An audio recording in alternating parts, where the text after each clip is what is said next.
Friends, आज की इस वीडियो में हम फिर से बात करने वाले हैं यस बैंक लिमिटेड की।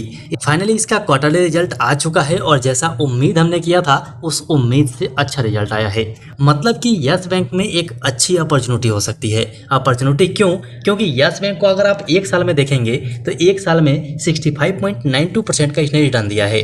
लेकिन अगर आप चार्ट पैटर्न के हिसाब से देखिए तो जो इसका हाई है जो समथिंग 32 रुपये के आसपास का है, इस हाई को बहुत जल्द ये ब्रेक कर सकता है, क्योंकि अपने रिजल्ट बेस के ऊपर में कंटिन्यू इसमें रैली रह सकती है और रैली की वजह से ये ब्रेक हो सकता है। मतलब कि अगर हम सीधी सीधी बात करें और यहाँ से एक ट्रेंड लाइन निकालें तो ये टारगेट जो है ना बहुत जल्दी आपको अचीव होते हुए नजर आ सकता है। सो इसके ऊपर में हमने बहुत सारे वीडियोस बनाए हुए हैं। चलिए मैं वीडियो सेक्शन में दिखा देता हूँ, उसके बाद फटाफट चलेंगे क्वार्टरली रिजल्ट के ऊपर में और इसका रिजल्ट देखेंगे कि रिजल्ट कैसा आया हुआ है। सो फ्रेंड्स, फाइनली हम आ गए हैं अपने वीडियो सेक्शन में और यहाँ पर आप देख सकते हैं कि कंटिन्यू हमने यस बैंक को कवर किया हुआ है और कंटिन्यू इसमें बने रहने की बात आपसे कही थी। यहाँ पर आप नीचे तक देख सकते हैं बहुत लंबे टाइम से इस स्टॉक को कवर करते हुए हम आ रहे हैं। मतलब कि जो लोग शुरू से हमारे साथ जुड़े हुए होंगे ना, उनके पास यस बैंक का भी बहुत अच्छा खासा प्रॉफिट होगा। आप पीछे जाके हमारे वीडियोस को चेक कीजिएगा, जिस स्टॉक के बारे में हमने बात किया है सारे के सारे स्टॉक ने मल्टीवेगर रिटर्न दिया हुआ है। सो फाइनली यस बैंक का क्वार्टरली रिजल्ट हम देख लेते हैं, इसका क्वार्टरली रिजल्ट किस प्रकार से आया है। So friends, finally yes bank का क्वार्टर 4 का रिजल्ट आपके सामने में है। यहाँ पर आप डेट देख सकते हैं 27 अप्रैल 2024, जिसके ऊपर में हमने पहले भी बात किया हुआ था कि 27 तारीख को इसका रिजल्ट आने वाला है। इन सब चीज़ों को हम छोड़ते हैं, सीधे चलते हैं इसके क्वार्टर 4 के रिजल्ट के ऊपर में और रिजल्ट देख लेते हैं कि उसमें इंपॉर्टेंट चीज़ क्या है। हो सकता है आपने रिजल्ट देख भी लिए होंगे, कई सारे वीडियो यूट्यूब के ऊपर घूम रहे हैं, लेकिन इसके गहराई में घुस के इसे चेक करना बहुत जरूरी है। So friends, finally yes bank का कंसोलिडेटेड डाटा आपके सामने में है। इसमें दिए गए सारे नंबर्स आपको लेख में नजर आएंगे, यहाँ से आप देख लीजिएगा। अगर स्टैंडअलोन डाटा आपको देखना है तो ये पीडीएफ में अपने टेलीग्राम चैनल के ग्रुप में शेयर कर दूंगा, वहां से आप जाके देख लीजिएगा। अगर अभी तक आपने ज्वाइन नहीं किया है तो कर लीजिएगा, उसका लिंक आपको डिस्क्रिप्शन बॉक्स में मिल जाएगा। सो इस कॉलम के अंदर में आपको पिछले साल का रिजल्ट नजर आएगा, इसमें पिछले क्वार्टर का और इसमें इस क्वार्टर का, मतलब कि आज का रिजल्ट नजर आएगा। सबसे पहले टोटल इनकम देखें तो पिछले साल में जो इसका इनकम था वो था 7,27,317 लाख का, जो पिछले क्वार्टर में बढ़ के हो गया था 8,24,346 लाख का और इस क्वार्टर के अंदर में फिर से बढ़ा है और बढ़ के 9,09,960 लाख का हो गया है। मतलब कि इसके इनकम के अंदर में अच्छी खासी ग्रोथ है। लेकिन इम्पोर्टेंट ये है कि ये इनकम आया कहाँ से है, क्योंकि बैंकिंग सेक्टर की कंपनी है तो इसके जो इंटरेस्ट वाला जो इनकम है ना वो बहुत ज़्यादा मायने रखता है। तो यहाँ पर अगर हम इंटरेस्ट इनकम देखें तो आप यहाँ पर देखिए, इस कॉलम में आप देखेंगे तो आपको इंटरेस्ट वाला इनकम दिखाई देगा। यहाँ पर पिछले साल में इसका इंटरेस्ट का इनकम देखेंगे तो 4,85,450 लाख का था, जो पिछले क्वार्टर में बढ़ के 5,35,337 लाख का हो गया था और इस क्वार्टर में 5,63,443 लाख का हुआ है।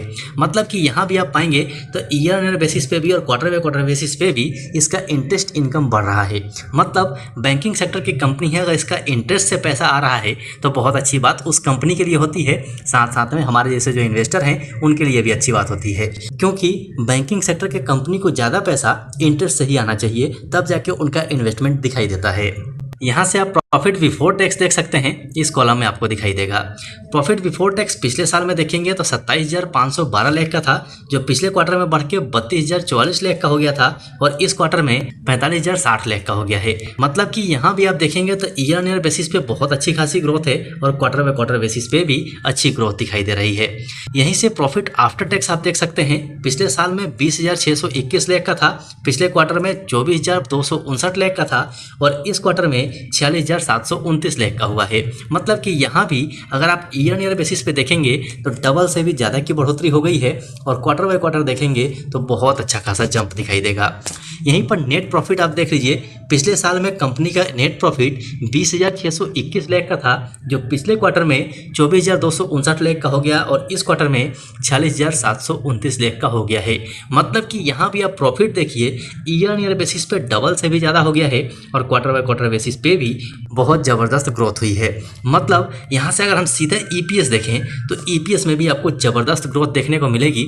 मतलब कि ये जो ईपीएस का कॉलम है यहाँ आप देख लीजिए, पिछले साल में 0.07 का ईपीएस था, पिछले क्वार्टर में 0.08 का हो गया था और इस क्वार्टर में 0.16 हो गया है। मतलब फाइनली हम ये कहें तो यस बैंक का जो रिजल्ट हम उपेक्षा कर रहे थे वैसा रिजल्ट आया है, उससे अच्छा ही आया है। अच्छा, इसमें एक इंपॉर्टेंट चीज़ और देख लीजिए, यहाँ पर ग्रॉस एनपीए आप देखेंगे ना तो ये बहुत बहुत इंपॉर्टेंट होता है हमारे जैसे इन्वेस्टर के लिए। पिछले साल में इसका एनपीए जो था वो 2.2% का था, जो पिछले क्वार्टर में कम होकर 2.0 का हो गया था, और इस क्वार्टर में और भी कम हुआ है, 1.7% का हो गया है। मतलब कि ईयर बेसिस पे इसका जो ग्रॉस एनपीए है वो कम हो रहा है, जो कि हमारे जैसे इन्वेस्टर के लिए अच्छी बात है। सो फाइनली कंपनी का रिजल्ट बहुत अच्छा है। सोमवार के दिन इस स्टॉक के ऊपर भी आप नजर रखिएगा, क्योंकि अच्छी तेजी यस बैंक के अंदर में आ सकती है। आशा है ये सारी चीज आपको समझ में आ गई होगी। अभी भी अगर आप स्टॉक सही फैमिली के मेंबर नहीं बने हैं तो चैनल को सब्सक्राइब कर लीजिए और बेल आइकन को ऑन कर लीजिए, और टेलीग्राम चैनल को पक्का ज्वाइन कर लीजिएगा। लिंक आपको डिस्क्रिप्शन बॉक्स में मिल जाएगा, क्योंकि टेलीग्राम चैनल पर हमारे स्टॉक सही फैमिली के बहुत सारे मेंबर हैं जो आपकी बहुत ज़्यादा मदद कर सकते हैं। सो फ्रेंड्स, अभी के लिए वीडियो में इतना ही, फिर मिलते हैं दूसरे वीडियो में।